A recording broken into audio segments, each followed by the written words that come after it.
tell us a little bit about, because our listeners of this podcast, there's a lot of high net worth people that will be watching this. And if you're interested in film and getting involved in the creative arts, I mean, essentially we're allowing you through the Harbor Fund to become the patrons of these incredible projects and be executive producer or co-executive producer, depending on the level that you come in, pari passu with the terms on that specific film. But you have 2 projects right now, and maybe even more, that we're in discussions about funding, and we're finding the right partners for. So you can share a little about either one of those. And Yeah, absolutely. Yeah, there's a film I've been working on for a while that I'm very passionate about called Another Day. And it's being directed by a wonderful friend of mine called Miss Anne Harriman, who I did a short film with called The After, which is on Netflix. And we were Oscar nominated for that. That was so beautiful. Last year. And he's a transcendent filmmaker. Wow. And just someone, like me, who's very invested in the human experience and how we can give back to it. And so there was a book by Gary Young called Another Day in the Death of America. And Gary Young is a Black British journalist who was living in Chicago about a decade or so ago. And, people may know Chicago has seen a lot of gun crime. And if you have a kid going to school in Chicago, sometimes they're having to go through metal detectors to get to school and things like that. Really the kind of stuff that you don't want your kid being subjected to. Now, Gary is a British guy who married an African-American lady, and they had a son who was growing up in America in Chicago. And Gary, coming from where I come from in the UK, just couldn't understand why all these guns? Why are young people being subjected to gun violence in a way that I didn't see in the UK? I'm not seeing in Europe. I'm not seeing in almost any other country in the world. And he's a journalist. I actually had been interviewed by him back in the day. And he's a journalist and just made this random decision because he was trying to understand it. And he said he said he was going to pick a day, which he did. He picked a day at random and decided to go to visit the families of 10 young people who had died from gun violence all across America to try and get an understanding of what this is, the impact it's having, and why. And he was doing that in order to be able to have more compassion and understanding as a foreigner for this country in relation to its connection to guns.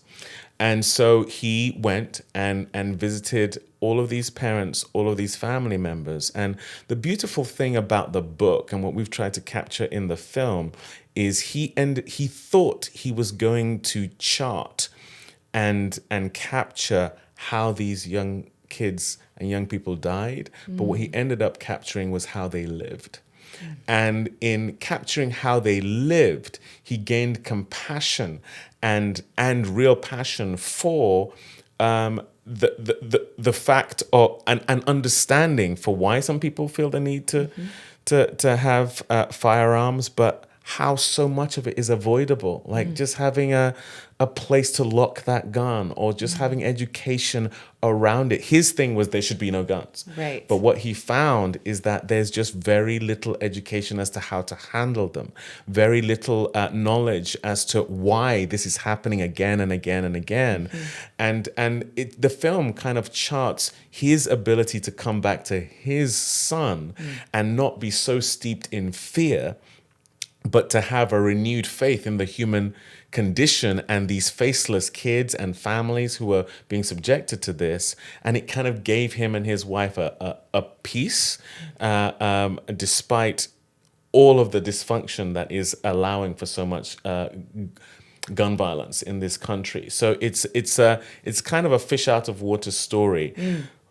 Because when people see me and they haven't heard me speak yet, they assume I'm African American. But the minute I speak, they go, "Oh, okay, you're not from here." And to see, he would visit these families who would instantaneously be like, "Well, of course you understand exactly what this is." And he goes, "No, I'm not from here. I have no idea."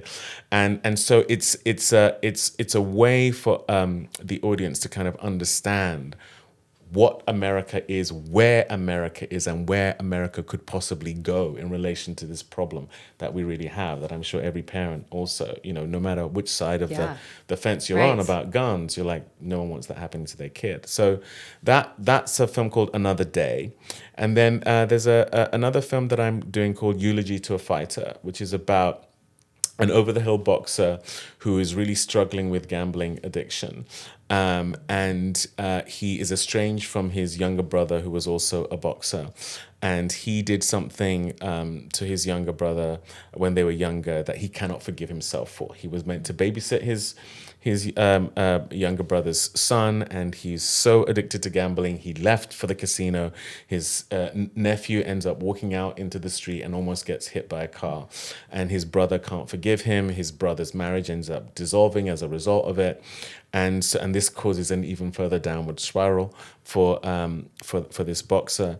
And then he meets this lady. He stumbles into a Narcotics Anonymous meeting. He was meant to be going to a Gambling Anonymous meeting. And she is on her upward trajectory out of addiction. Mm-hmm. And through her and her child, he sees a path to healing. And it encourages him to reconnect with his brother.